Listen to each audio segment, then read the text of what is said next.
अस्सलाम वालेकुम। खैरियत से भाई साहब? मक्का बीफ साहब आराम से बैठे हुए हो।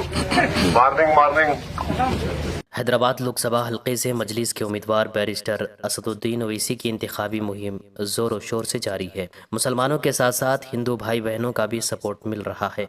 मासूम बच्चे फूल पहनाते हुए नजर आए। मुसारामबाग इलाके में घर घर जाकर मुहिम चलाई और वोटर से मुलाकात की। इस दौरान हनुमान मंदिर के पुजारी ने बैरिस्टर ओवैसी की शालपोशी की और उन्हें आशीर्वाद भी दिया। बाद में असदुद्दीन ओवैसी ने पुजारी के साथ तस्वीर खिंचवाई। मंदिर के पुजारी की असदुद्दीन ओवैसी से मुलाकात का वीडियो सोशल मीडिया पर हजारों लोगों ने असदुद्दीन ओवैसी के इंतहाई एहतराम के साथ पुजारी से मिलने को पसंद किया और वीडियो को लाइक किया। वहीं अकबरुद्दीन ओवैसी की इंतखाबी मुहिम भी जोरों पर है। यहाँ इंतखाबी मुहिम वहाँ गाजा में लंगर जारी है। अकबरुद्दीन ओवैसी की जानिब से हर रोज यहाँ के मजलूम बेसहारा मुसलमानों के लिए खाने का इंतजाम किया जा रहा है और इंशाअल्लाह ये सिलसिला जारी रहेगा।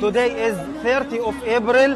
We are cooking hot meals for the Palestinian families. This generous donation from Mr. Akbaruddin Owaisi from India for the people of Gaza City.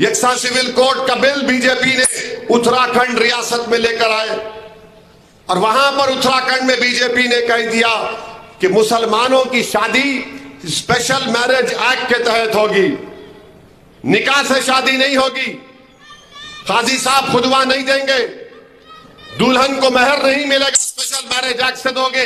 अब भी वोट नहीं डालोगे आप, बोलेंगे मैं फार्म हाउस चले जाऊंगा। अरे क्या है, छोड़ो यार, ये लोग सब एक ही ऐसे है। अरे कौन लड़ रहा आपके लिए पार्लियामेंट में, बताओ? दूसरे भी तो है ना, मगर उनकी गाड़ी पर गोलियां नहीं चलाई जाती, हमारी गाड़ी पर गोलियां चलाई जाती हैं। दूसरे भी हैं मगर रोज किसी को जान से मारने की धमकी नहीं दी जाती। मेरे अजीज दोस्तों और बुजुर्गों, सुना नहीं आपने कि मुल्क के वजीर आजम ने क्या कह दिया? उन्होंने कह दिया कि भारत की मुस्लिम अक़लियत घुसपैठी है, घुसपैठी है।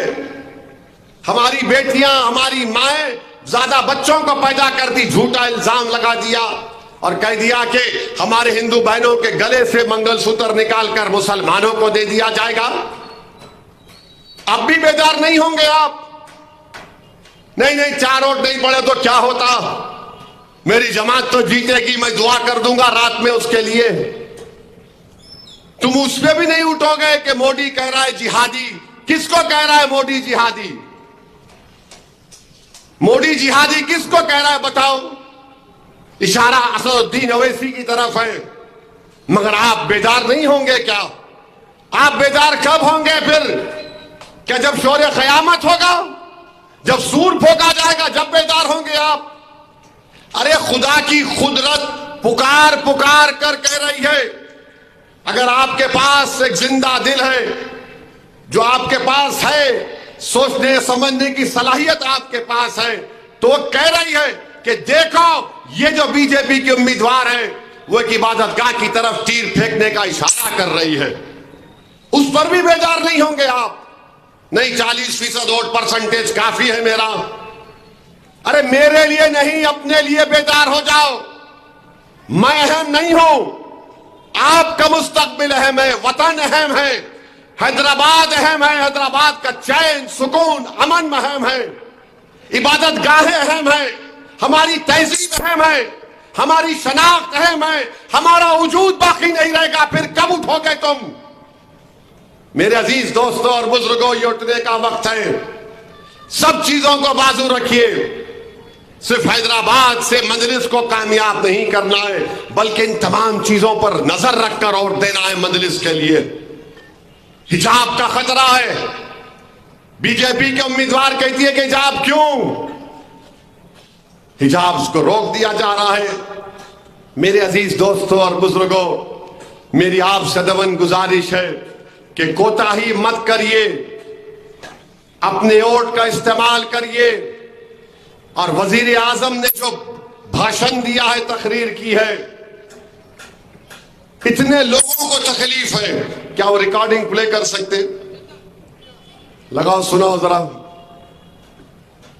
क्या बोले सुनो नरेंद्र मोदी।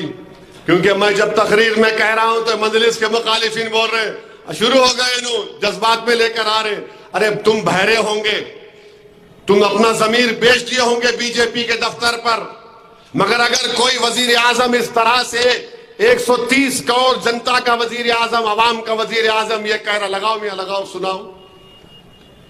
और पहले जब उनकी सरकार थी उन्होंने कहा था कि देश की संपत्ति पर पहला अधिकार मुसलमानों का है।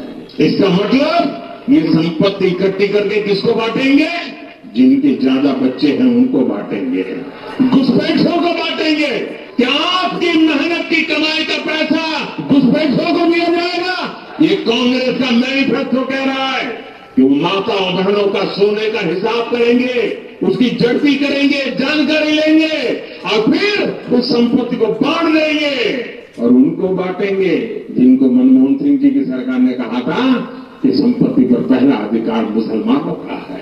भाइयों बहनों, ये अरबन नक्सल की सोच, मेरी माताओं बहनों, ये आपका मंगल सूत्र भी बचने नहीं देंगे, यहां तक जाएंगे मैं कहने गया। अब ये सुन लिया आपने,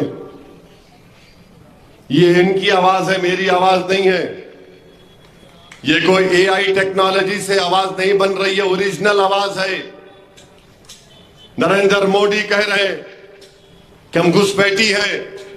कल अगर CAA NPR NRC होगा तो घुसपैठी के नाम पर लिस्ट लगा दी जाएगी। आपको इस इलेक्शन में अपना वोट का पूरा इस्तेमाल करना है। आप बताइए, आप घुसपैठी हैं? आप लोग, आप घुसपैठी हैं? आप लोग, आप इस भाई शहर, इस मुल्क के अव्वल दर्जे के शहरी है नहीं आप लोग क्या हम पाकिस्तान से आए, बर्मा से आए, अफगानिस्तान से आए, श्रीलंका से आए, कहां से आए? हम यहीं के हैं। वजीर आजम बोल रहे घुसपैठी और बोल रहे कि हिंदू बहनों के गले से मंगलसूत्र उतार कर हमको दिया जाएगा। नरेंद्र मोदी, हम गरीब जरूर हैं मगर हम गयूर भी हैं। हम किसी से गले का छीन कर अपने घर में अपना चिराग नहीं जलाते, बल्कि हम अपना घर जलाकर किसी का घर रोशन करने वालों का नाम हैदराबाद के गयूर पार्लिमानी हल्का में रहने वालों का नाम है। आप बोल रहे एक वजीर आजम की जबान है, ये एक वजीर आजम की जबान है। 17 करोड़ मुस्लिम अकलियत को कह रहा है घुसपैठी, कह रहा है कि बच्चे बहुत पैदा करते। नरेंद्र मोदी, आपके 6 भाई हैं, आपके पप्पा ने 6 पैदा किए, अमित शाह के पप्पा ने 6 बेटियां पैदा की, गोलवालकर के पप्पा ने 11 पैदा किए और असदुद्दीन ओवैसी ने 6 पैदा किए। अल्लाह के फजल करम से अल्हम्दुलिल्लाह।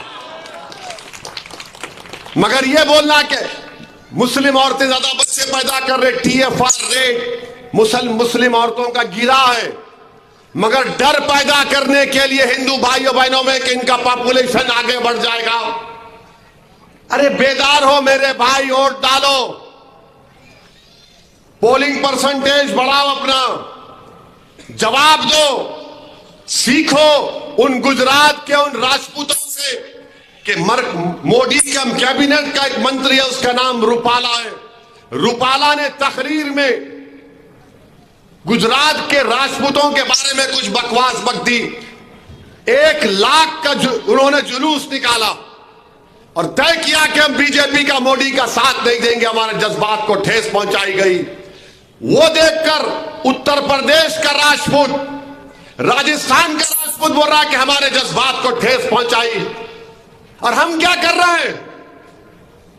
ये वजीर आजम तौहीन पे तौहीन कर रहा है और हम देख रहे हैं, खामोश बैठे हैं। मेरे भाई, आपको हरकत करना पड़ेगा। और हरकत क्या है कि 13 के दिन पतंग के निशान पर बटन दबाना पड़ेगा। कोई हमारी गीरत को ललकार रहा है, हम में हमियत है, इज्जत नफ्स हमारी भी है। अगर ठाकुरों की, राजपूतों को तकलीफ हुई तो हमको भी तकलीफ होना चाहिए। अगर वो मुत्तहदा तौर पर बीजेपी के खिलाफ जा रहे हैं तो क्या आप नहीं जाएंगे? हमने इस मुल्क के लिए क्या क्या नहीं किया, इस मुल्क के लिए हमने कुर्बानियां दी, कल भी दी, आज भी दी और कल भी देते रहेंगे। दोस्तों, इस पर आपकी क्या राय है कमेंट करके ज़रूर बताइए और इस वीडियो को लाइक और शेयर भी कर दीजिए।